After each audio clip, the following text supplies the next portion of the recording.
Alright guys, in today's video, this is just going to be kind of like a driving style video. We're going to drive the R33 around. I have the exhaust and the turbo mic'd up, and I'm going to basically try to compare this car as much as I can to my R32 Skyline drift car, which is a built RB25 making similar horsepower, about 65 to 70 more. A bit different, like kind of curve and everything.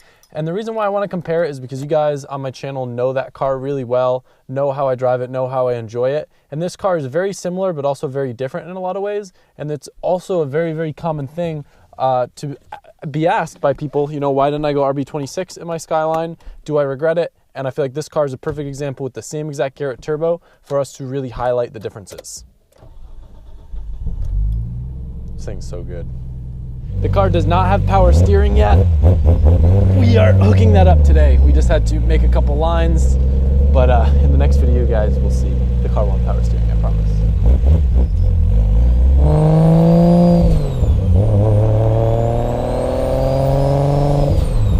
It's so hard to drive this car and not smile.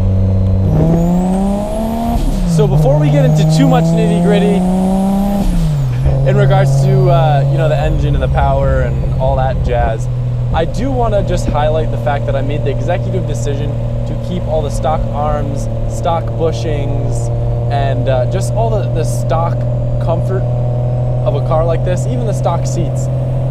And man, I don't ever get to appreciate how good it feels to drive a car in its stock comfortable form around. The car is on coilovers.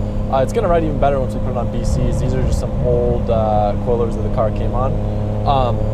But I always instantly put adjustable arms on my cars with Heim joints that don't really have much cushion. And this car is just so comfortable to drive around. It's so stable. I know a lot of people have said the wheelbase on the R33 is a little bit longer than the R32, so that helps it feel a little bit more stable and like a nicer car. These do have the reputation of being boats in reference to a daily driver. I think I'd rather drive around a boat than a missile, but like not like drift, you know what I'm saying. So before we get into too much with me describing, you know, how the power delivery and everything is on this car, just to give you some numbers, my R32 RB25 fully built makes somewhere around 600 wheel and somewhere around like 550 foot-pounds of torque. I think this car made 515 wheel and 430 foot-pounds of torque, maybe somewhere around there. But to give you reference, both cars have a GTX 3071 Gen 2 with a 6.3 AR, very quick spooling turbo, capable of somewhere around 600 to 650 wheel, depending on, you know, what AR you have and what engine setup it's on. This car, stock cams, which are a little bit bigger than RB25 cams. My RB25 has 256 pond cams. I'm just gonna go ahead and put the two different dyno graphs on the screen so you guys can see. I think the reason why this car falls off quite a bit compared to my RB25 is because the fact that it doesn't have cams, like aftermarket cams. Cams basically help you shift that power band, and when you start seeing that fall off, cams would really help.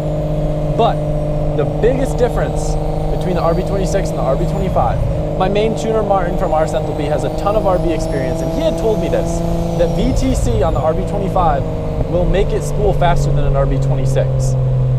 And it made sense, you know, it's not VTEC, but it's variable timing, so it helps you spool that turbo down low. But I didn't think it would be as noticeable as it actually is. Because this car, I want to say spools about 1,000 RPM later than my RB25, and the way that it comes into boost isn't as violent.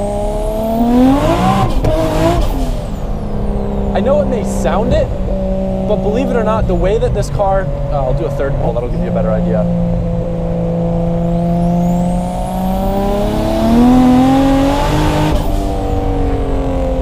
It doesn't just like spike and hit peak boost and just like light the tires up. My R30, man, that puts a smile on my face. My R32, looking at those two graphs, you can see it just freaking goes whap, like right away, where this car kind of like gradually comes into power a little bit more. So if we're comparing the two cars with the same tire setup, this car may not feel as fast because it doesn't light the tires up, but I think it's actually faster because it's almost like, I don't want to say it's almost like the supercharger effect, because that doesn't really make sense. But I remember I was having a really good conversation with Cletus about this, and this car just kind of keeps pulling. In an ideal world, it wouldn't fall off up top because I would have cams on this car.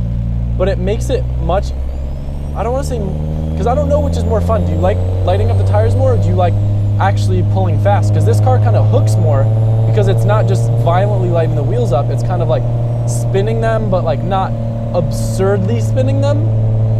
This concept is really hard to describe and explain without actually feeling the two cars, but this one is a little bit lazier when it comes to the actual like spool.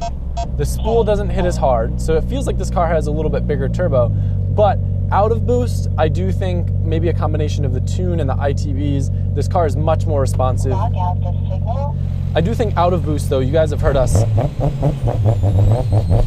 freak out about the responsiveness of this car. It does feel a little bit better out of boost, and that just being able to blip the throttle so nicely makes it much more fun to drive around, because, you know, I can get a nice blipped downshift. And this car is so smooth. My RB25, it's good, not daily material. I'm sure it's possible to tune it and get it closer to this, but I don't think it will ever have the response that this car has just with those, that the ITBs let it do. So, this car though, man, like, I haven't really been able to get that many good pulls on it because I don't really often find enough room, but the RB26, I don't know. This manifold is very similar to the manifold that I have in my RB25. They're both top mount manifolds. They're both almost equal length. I don't know if either of them are perfectly equal length. This one, the turbo might be dead center. The one on my RB25 might be a little bit offset. When you have equal length runners on a manifold, it gives it a nice, smooth, even sound. Maybe that's why this car sings so much. Maybe the 26 head is a little bit different and that's why. But this car is the best sounding car of all the cars that I own currently. I know that technically this isn't my car, so that's why I didn't say my car, but it sounds too good. Like, I don't know how to explain it. It just, certain engines too, like, you know, you'll rev them out and you kind of feel guilty. This car just sounds like it belongs at Redline, which is, I think it's somewhere around $8,000. It sings, I don't feel guilty. It just sounds like it's loving it. It keeps pulling. And I have to look because I'm like, man, it just keeps going. It just keeps pulling. But this car, probably the best, because I'm going to go, like, this is a stock RB26. It has head studs. That is very impressive that you can push. I know you can push more, but on a 3071 with this much response, pushing 500 wheel on a stock RB26, this is, I haven't driven a lot of RB26 setups, but I would venture to say this is probably one of the best stock setups that you can put together. And I think Jack, who's worked with a lot of RB26s, was even blown away by how well this 3071 performs. It's a great turbo, perfectly sized for this platform. It's not too big, it's not too small. I'm trying to get some open roads so we can do a pull.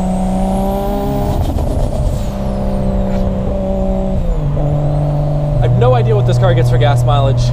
I would assume on 93 it actually gets pretty decent gas mileage, but I'm gonna venture to say that if you are concerned about gas mileage, this is probably not the ideal car for you to be daily driving. Still got a few little things left to tidy up in the engine bay on the car overall, but it's all minor stuff, and the car's pretty much done at this point. I've stated before, in case you're concerned, I am purposely trying to put this car through hell, obviously not abusing it too hard, but I'm trying to get on it. I'm trying to use the car how the winner will most likely use it. As I want to find any weak points while we still have the car. If there's any sort of leaks or any sort of weird stuff that could be going on, I want us to find it out before it goes to the winner. So with that in mind, I'm gonna need you guys to smash the thumbs up button for all them godly RB26 noises. And I'm gonna give you guys a real nice 1, 2, 3 to close out this video. All right, here goes nothing.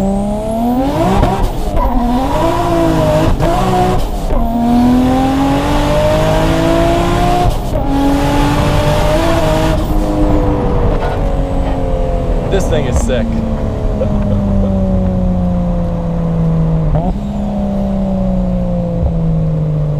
Hope you guys enjoyed this video. As a reminder, this car is being given away, yada, yada, yada. Every $5 you spend gets you an entry for a chance to win. I'm sure you guys are sick of hearing it by now. All the info's in the description and on the website.